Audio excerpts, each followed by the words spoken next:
Hello, dobrodošli v prvi seriji znotraj Podi za Uršo, ki je najin Q&A, oziroma Couples Q&A, z, seveda, itak, Gašperjem.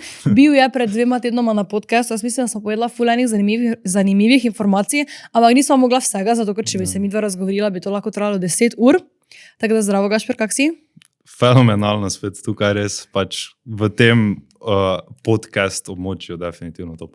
Amazing. Bova midva kar začela. Najprej bi se rad zahvalila za en lep komentar, ki pravi: zakon prsta, en mojih najljubših, zrela, delavna in držite skupaj vedno. Res vsa čast.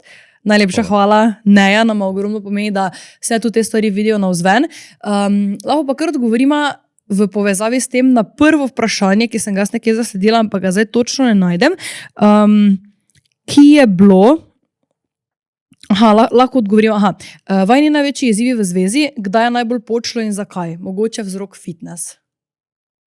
Lahko kar ti začneš tu, pa nas potem počakam. Torej, midva sva se spoznala, ko sva bila stara, jaz 15 in 16, ne? Zato ker Gašper je letnik 2.2, jaz sem letnik 2.4. Torej, Gašper je decembrski, jaz sem majska. Torej, takrat je bilo ravno november, torej ti si bil že skoraj 17, ok? Ampak ja, spoznali smo se pa na rojstnem dnevu enega skupnega kolega, zdaj sem kar že odgovorila. In se mi zdi, da kot oseba rasteš, se razvijaš, pač bila sva dobesedno mala piceka, mala piščančka, itak še nisi razvit. Najstnika, basically, ne veš, kaj hočeš, hodiš je tam v srednjo šolo. Tako da jaz mislim, da so bili največji izzivi ravno to, da ti rasteš, da ugotavljaš, kaj želiš, česa ne želiš. In pa jaz bi rekla izziv, nasplošno, izziv moškega spola, bi jaz rekla tudi, da je pač komunikacija. Da najdeš skupno pot. Da najdeš skupno pot, da spustiš egote, da ti na koncu dneva ni cilj imeti prav, ampak da ti je na koncu dneva biti cilj najti, torej, da ti je na koncu dneva ti mora biti cilj najti za oba prav. Skupno pot, točno tako. Nekaj, kar obema ustreza. Zdaj bi rekla, pri nama ni počlo v smislu, da bi bilo nek breaking point, ampak pač mi, da smo nekako čez prvi Gašperov prep. Jaz sem bila zadovoljna z nekimi stvarmi, Gašper ni meni dajal nekih stvari, ki sem jih jaz rabila. Jaz nisem davala tebi nekih stvari, ko si jih ti rabo, in zato bi jaz rekla, da je najbolj počlo. Tako da bi rekel, da je bil vzrok fitness. Pač ne bi nikoli krivil fitnessa pa bodybuildinga, zato ker pač ni bilo to kriv sem bil jaz. Ker pač vedno to izhaja iz človeka, pač če si nekaj želiš, boš pač naredil. In to je dejstvo. Jaz pač takrat sem imel toliko stvari od zadaj, da preprosto nisem čutil ene take potrebe, kaj si ti rabila v tistem trenutku. Ja. In točno to bi pač jaz rekla, da tudi tisti, ki ste že dlje časa v zvezah, še posebej fantje, meni je ful všeč, ker Gašper se je ti si se pač res ful naučil meni dati to, kaj jaz rabim. Je pa tudi ena stvar, in v zvezi se ti moraš naučiti, da to, kaj ti rabiš, ni to, kaj tvoj partner rabi. In da včasih si mogoče ti mislila, saj davam dovolj, pa nisi. Včasih sem si jaz mislila, jaz mu davam to pa to pa to pa to, se pa on je ful srečen, pa ti mogoče nisem davala nekih stvari, ki pa si jih ti želel, ker sem si jaz dala čez nek veil, da sem jaz perfektna punca, da se delam perfektno, ko ti mogoče nisem dala neke stvari. Tako da tu definitivno bi se rekla partnerski nasvet, poslušati partnera, ker to je najbolj pomembno. Ni pomembno, kaj vi mislite, da delate prav, ampak to, kaj partner. Tako da, ja. Gremo kar dalje. Torej, ne jaz sprašujem, bi lahko povedala, kaj na temo prvega bulka, kako zvišati kalorije, trajanje itd. Prvi bulk. Zdaj ful nerad uporabljam izraz bulk, zato ker se pripisuje nekomu, da je potem res v slabi kompoziciji na koncu. Idi reči iz konteksta, kaj bo meni omogočilo, da akumuliram največ tkiva.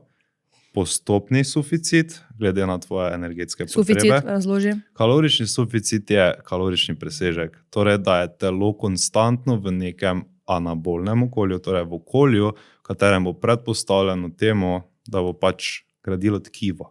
Torej, po domače, pojej več kalorij, kot jih tvoje telo pokuri. To pa si lahko zračunaš na raznih, najboljšo opcijo imaš vedno, da si zračunaš na raznih teh spletnih kalkulatorjih, iskreno, ampak potem sam ugotoviš to. Ja, ampak lahko si izračunaš, ampak ta suficit bo deviral, bo se spreminjal tekom tega, kako se ti dejansko stvari potem povečuje, oziroma kako se ti tudi telesna masa povečuje skozi proces. Je pa spet dejstvo, da boljša bo začetna kompozicija, več tkiva se generalno potem generira, zato ker je boljšo razmerje med deležem maščobe pa deležem puste mišične mase. Ne? Pač to se potem telo tudi favorizira polnjenje tkiva, mišičnega tkiva, ne maščobnega tkiva, zato ker potem tak inzulinski receptor potem deluje. Ja, jaz bi še to dodala na tej točki, ker je vprašala, kako zvišati kalorije, trajanje itd. Torej, najprej, mi da zgošpeno smo bada taki osebi, da joj ful ne rada odgovarjamo na Težko je odgovoriti. tak more biti, zato ker vem, da bi ljudje hoteli, torej, kaj je povedala TDT, kako zvišati kalorije, 100 kalorij na teden, trajanje 3 mesece. It's not that easy, zato ker smo si vsi drugačni. Nekdo bo prišel k tebi, pa bo imel že ipak 10 kg preveč, pa bo rekel, jaz hočem iti na bulk. No go. Nimaš ti kaj za iti na bulk, če ti rabiš prvo kat. Tako da vedno je najbolj pomembna tu neka začetna točka. Pač kot trener se mi zdi, da je najbolj potrebno, da človeku daš reality check. To, kaj rabi, ja. Ok, Ne pa to, kaj to si je želi. zdaj potrebno. Vem, da hočeš to, ampak boš tala. Pač tega zdaj trenutno v tem časovnem kontekstu ne moremo delati, moramo iti skozi to fazo najprej, da pridemo do one faze in ti tudi se moraš zaljubiti v proces dosti bolj, zato ker vsaka faza pričakuje nekaj več od tebe. Ja, jaz bi tu rekla na tej točki, da razen, če si ti underweight, kjer ti potrebuješ res suficit, torej pojej več, kot pokuriš in to toliko pač, kot ti telo dopušča, kot ti prebava dopušča, ali pa če si ti res overweight, da rabiš kat, če si ti tu nekje vmes, začni vsaj nekje za 3-4 mesece ali pa za recimo 2-3 mesece z nekim maintenanceom, ugotovi, kje tvoje telo ohranja, naredi neko fajno telesno rekompozicijo, tako da zgubiš dejansko telesno maščobo, pridobiš mišično maso in po tej točki boš ti videla, kaj rabiš. Ali rabiš za nek kat, ali rabiš za nek bulk. Tako da ja, če koga zanima, če kdo hoče iti na proces na res optimalen način, se lahko prijavite na brezplačni klic za torej dejansko coaching pri nama na Gradual. Tako da ja, brezplačni klic je, torej traja nekje 15-20 minut, se dobite z nama, se potem vse pogovorimo glede dela, glede cen. Greva zdaj dalje. Kako se rešiti prenajedanja, sprašuje Rebeka, in pol Melanie sprašuje enako, torej kako najlažje premagam binge eating, pa mislim, da sem dobila še njih 3-4 taka vprašanja dodatno, ki sem jih zdaj dodatno zasledila. To se mi zdi krne. Lahko. Okay.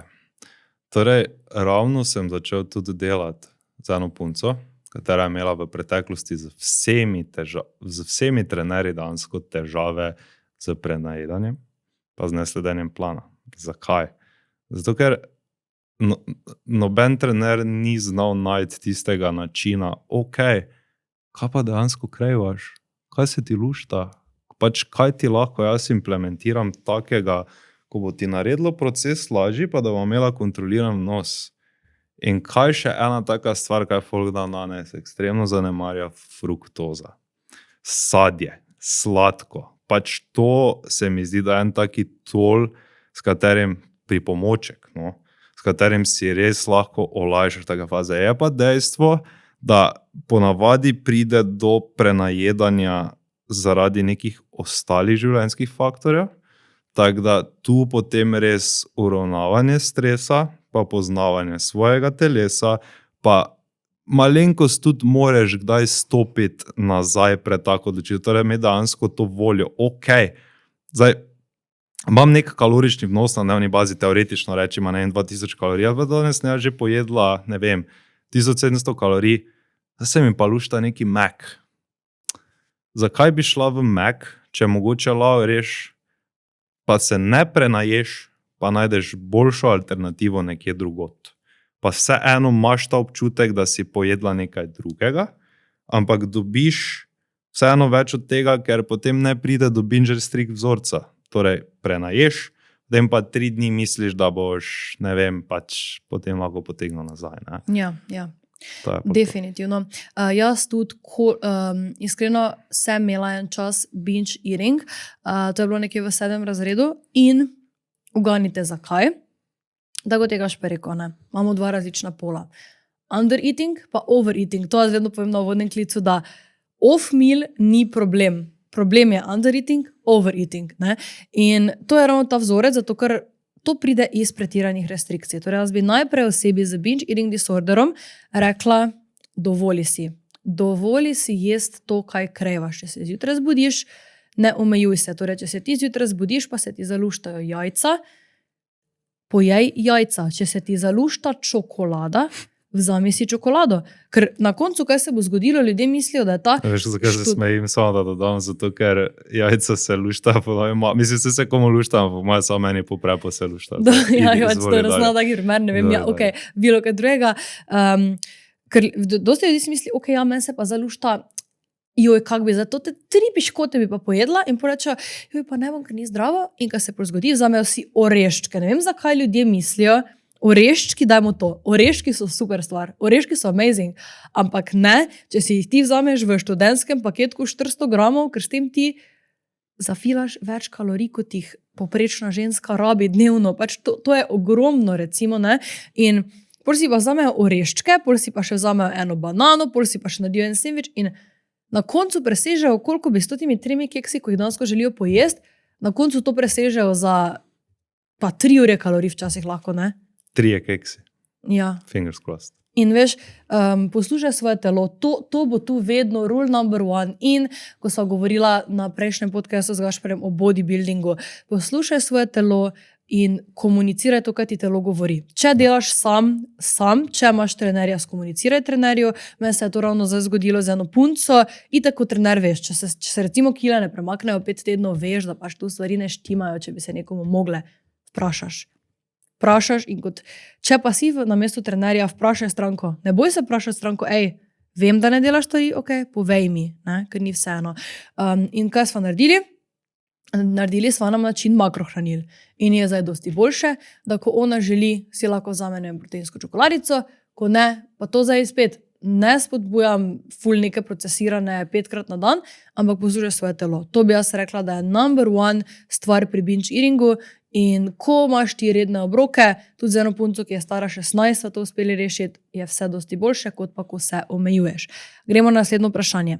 Alina sprašuje, po kolikem času bom videla rezultate, če treniram doma 6-krat na teden, 1 do 2 uri. Ajde, Gašper. Pač to je spet tako ful težko vprašanje, zato ker nimam magične krogle pred sabo in ker ne poznam konteksta človeka, ampak treningi doma, lahko misliš, da delaš ogromno, ampak iz vidika tega, koliko mišica dejansko rabi neke stimulacije, ne delaš nič.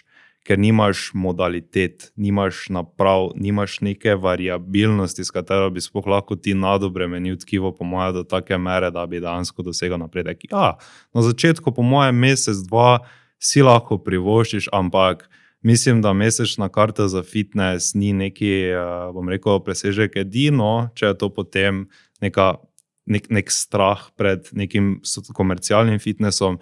Ne vem, poiščeš malo bolj odročno alternativo. Poiščeš fitness, kjer boš sam, ker pač tudi taki fitnessi so v Sloveniji. Ko imaš mogoče 3 modalitete noter, pa da si pač strukturiraš potem okrog tega, ampak če treniraš 6-krat na teden ali pa 3-krat, nima veze, kaj dosti, ti potrebuješ samo efektivnost 6-krat, pa da boš regeneriral tega, pa če boš treniral 3-krat, rabiš efektivnost znotraj tega, pa da boš regeneriral tega. To je moj kontekst. Jaz sem tu malenkost drugačen odgovor, kot nekdo, ki je začel trenirati doma. Ja, se strinjam z Gašperom. Če imaš možnost fitnessa, to je zdaj, ko da mi govorimo o, ne vem, zdaj hočem dati neki primer, ko da mi govorimo o borovnici, pa o slivi v torej velikosti. To, kar lahko ti narediš v fitnessu v 1 urci, je verjetno 5-krat več, kot to, kar lahko ti doma narediš v 1 urci brez uteži, zato ker je težko neke stvari trofiti. Ampak jaz sem začela trenirati doma in če treniraš doma, če si spet nisi povedala, koliko si stara, nisi povedala, koliko časa že treniraš doma, tu se spet moramo zavedati. Newbie gains, če ti nisi pretrenirala nič v življenju, pa boš ti začela doma 6-krat na teden 1 do 2 uri efektivno trenirati, efektivno, da se ne boš šparala, da boš našla, v kotu imam nahrbtnik, v nahrbtnik bom dala knjige, na knjige sem dala, potem nahrbtnik sem dala na hrbet, na boke bom delala hip thruste, sklece, raztegovala se bom. Ja, jaz mislim, da tu boš videla rezultate sigurno že nekje po 3 do 4 mesecih kar fajne, če boš zraven tega tudi pridna za hrano, torej če boš poskrbela, da tvoje mišice dobijo vse, kar potrebujejo. Bi rad še tukaj dodal pri tem vprašanju? Ne, iskreno, to. Ok, tako da to je to od prvega dela Couples Q&A, pa se vidimo v drugem delu. Čau! Čau.